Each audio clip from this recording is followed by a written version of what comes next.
Assalamualaikum warahmatullahi wabarakatuh. Perkenalkan, nama saya Julina, NIM 21095.027, kelas PTIKE. Ya, baik, di sini saya akan menjelaskan materi tentang klasifikasi komponen elektronika analog. Komponen elektronika. Komponen elektronika terbagi menjadi dua, yaitu yang pertama komponen pasif dan yang kedua komponen aktif. Komponen pasif. Jadi, komponen pasif merupakan jenis komponen elektronika yang tidak memerlukan arus listrik untuk dapat bekerja. Tidak seperti komponen aktif. Komponen pasif tidak bisa bersifat menguatkan, menyearahkan, dan mengubah suatu bentuk energi ke energi lainnya.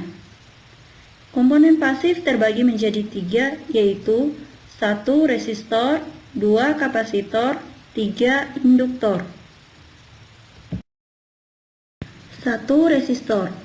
Resistor atau disebut juga hambatan adalah komponen elektronika pasif yang berfungsi untuk menghambat dan mengatur arus listrik dalam suatu rangkaian elektronika. Fungsi-fungsi resistor. Fungsi resistor ada 4, yaitu 1. Sebagai pembatas arus listrik, 2. Sebagai pengatur arus listrik, 3. Sebagai pembagi tegangan listrik, dan yang terakhir sebagai penurun tegangan listrik. Selanjutnya, jenis-jenis resistor. Pertama, resistor yang nilainya tetap. Kedua, resistor yang nilainya dapat diatur. Ketiga, resistor yang nilainya dapat berubah sesuai dengan intensitas cahaya. Yang keempat, resistor yang nilainya dapat berubah sesuai dengan perubahan suhu. Selanjutnya, yang kedua, kapasitor. Kapasitor adalah komponen elektronika pasif yang dapat menyimpan muatan listrik dalam waktu sementara dengan satuan kapasitansinya adalah farad. Fungsi-fungsi kapasitor. Fungsi kapasitor ada 7, yaitu yang pertama sebagai penyimpan arus atau tegangan listrik, yang kedua sebagai konduktor yang dapat melawatkan arus AC, yang ketiga sebagai isolator yang menghambat DC, yang keempat, sebagai filter dalam rangkaian power supply. Yang kelima, sebagai kopling. Yang keenam, sebagai penggeser fasa. Dan yang terakhir, sebagai pemilih gelombang frekuensi. Jenis-jenis kapasitor terbagi menjadi dua, yaitu yang pertama, kapasitor nilai tetap tidak berpolaritas.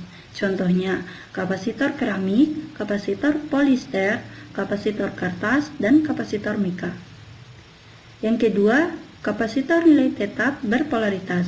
Contohnya seperti kapasitor elektrolit atau elektrolit kondensor dan kapasitor tantalum. Selanjutnya, yang ketiga adalah induktor. Induktor atau disebut juga dengan koil atau kumparan adalah komponen elektronika pasif yang berfungsi sebagai pengatur frekuensi, filter, dan juga sebagai alat kopel atau penyambung. Nilai induktansi sebuah induktor.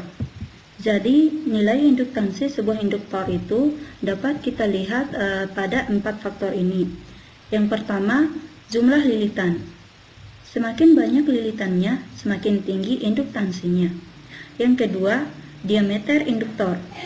Semakin besar diameternya, semakin tinggi pula induktansinya. Yang ketiga, permeabilitas inti, yaitu bahan inti yang digunakan seperti udara, besi, atau ferrit. Yang keempat, ukuran panjang induktor. Semakin pendek induktor atau koil tersebut, semakin tinggi induktansinya. Fungsi-fungsi induktor. Ya, jadi fungsi induktor ada 7, yaitu yang pertama sebagai filter dalam rangkaian yang berkaitan dengan frekuensi. Yang kedua, transformator atau transformer. Yang ketiga, motor listrik. Yang keempat, solenoid. Yang kelima, relay. Yang keenam, speaker. Dan yang ketujuh, mikrofon. Ya, selanjutnya jenis-jenis induktor. Jenis-jenis induktor ada 2, yaitu yang pertama induktor bernilai tetap dan yang kedua induktor tidak tetap.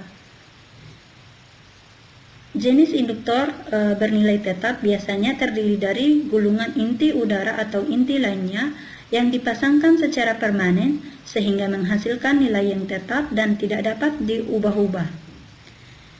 Sedangkan jenis induktor tidak tetap atau variabel merupakan jenis induktor yang nilainya dapat diubah dengan cara memutar atau menggeser bagian inti kumparan atau dengan cara dicabangkan pada jumlah lilitan tertentu.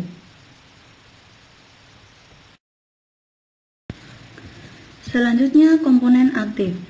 Jadi, komponen elektronika aktif adalah jenis komponen elektronika yang memerlukan arus eksternal untuk dapat beroperasi. Disebut komponen aktif karena jika tidak dialiri arus listrik, maka rangkaian elektronika yang menggunakan komponen aktif tidak bekerja. Komponen aktif dibagi menjadi 4, yaitu 1. Dioda, 2. Transistor, 3. IC atau Integrated Circuit, 4. Saklar atau switch. Selanjutnya kita masuk ke pengertian dan jenis-jenis dioda atau diode. Dioda adalah komponen elektronika aktif yang berfungsi untuk menghantarkan arus listrik ke satu arah dan menghambat arus listrik dari arah sebaliknya. Jenis-jenis dioda antara lain: 1. Dioda biasa atau dioda penyiarah, 2. Dioda Zener atau Zener diode, 3. LED atau Light Emitting Diode atau dioda emisi cahaya, 4. Diode foto atau fotodiode, 5. Dioda Schottky, 6. Dioda laser atau laser diode. Pengertian dan jenis-jenis transistor. Transistor adalah komponen elektronika aktif yang memiliki berbagai macam fungsi sebagai penguat, pengendali, penyiarah, osilator, modulator, dan lain sebagainya. Transistor terdiri dari 3 terminal atau kaki, yaitu basis, emitor, dan kolektor. Jenis-jenis transistor ada 2, yaitu yang pertama transistor bipolar dan yang kedua transistor efek Medan. 3. IC atau Integrated Circuit. IC atau Integrated Circuit adalah komponen elektronika aktif yang terdiri dari gabungan ratusan bahkan jutaan transistor, resistor, dan komponen lainnya yang diintegrasi menjadi sebuah rangkaian elektronika dalam sebuah kemasan kecil. Bentuk IC atau Integrated Circuit juga bermacam-macam, mulai dari yang berkaki 3 hingga ratusan kaki atau terminal. Fungsi IC juga beraneka ragam, mulai dari penguat, switching, pengontrol, hingga media penyimpanan. 4. Saklar atau switch. Saklar adalah komponen yang digunakan untuk menghubungkan dan memutuskan aliran listrik. Dalam rangkaian elektronika, saklar sering digunakan sebagai on dan off dalam peralatan elektronika.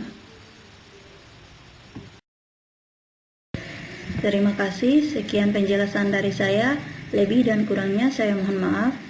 Wassalamualaikum warahmatullahi wabarakatuh.